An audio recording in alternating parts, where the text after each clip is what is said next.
инак 70 сол аст ки донишгоҳи давлатии тиббии тоҷикистон ба номи Абуалӣ ибни Сино дар рушду нумӯи илми тиб саҳми пурарзиш мегузорад. таърихи фаъолияти он аз соли 1939 оғоз ёфтааст.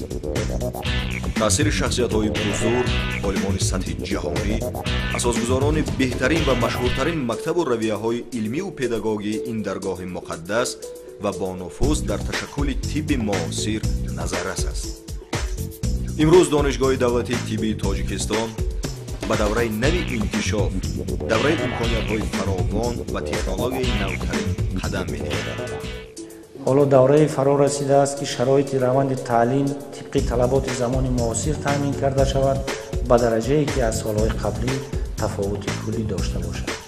аксари кадрҳои илмию педагогии донишгоҳ мутахассисоне мебошанд ки дар ҷумҳурӣ ва берун аз он шӯҳратманд буда бо мукофотҳои давлатӣ қадр шуданд ва собиқаву таҷрибаи зиёди илмиву омӯзгорӣ доранд.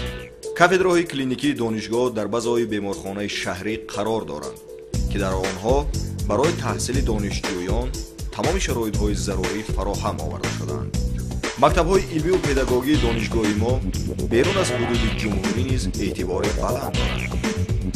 марказҳои илмию методӣ дар амал татбиқ намудани барномаҳои миллӣ ва тадқиқотӣ ба роҳ мондани ҳамкориҳо бо институтҳои калонтарини кишвар ва хориҷи онро ки дар асоси стратегияи таълим баҳри инкишофи корҳои бунёдкорона равона шудааст таъмин менамояд. ҳар сол донишгоҳи мо зиёда аз 1000 нафар донишҷӯёни ватаниву хориҷиро барои таҳсил қабул мекунад ва тарбияву ғамхорӣ намудан ба ҳар яке аз онҳо вазифаи ҷонии кормандони донишгоҳ ба ҳисоб меравад. донишгоҳи тиббӣ аз биноҳои маъмурӣ, таълимӣ, маҷмӯаи васеъи варзишӣ ва хобгоҳҳо иборат аст. ҳадафи мо омили муҳимтарини рушду нумӯи макотиби олӣ ба ҳисоб меравад. донишҷӯёни мо барои ободу зебо нигоҳ доштани донишгоҳи худ ва баланд бардоштани нуфузу эътибори он ҷаҳду талош мекунанд. устодони донишгоҳ ба ояндаи кишвари худ, ба ояндаи тибби тоҷик бо боварии комил, ифтихори баланд ва назари нек менигаранд. ҳамеша дар сафи пеш будан, такмил додани технологияи муосир ва ташаккули бунёди устувори тибби тоҷикистон аз ҷумлаи умдатарин вазифаҳои донишгоҳи давлатии тиббии тоҷикистон ба номи Абуалӣ ибни Сино ба ҳисоб меравад.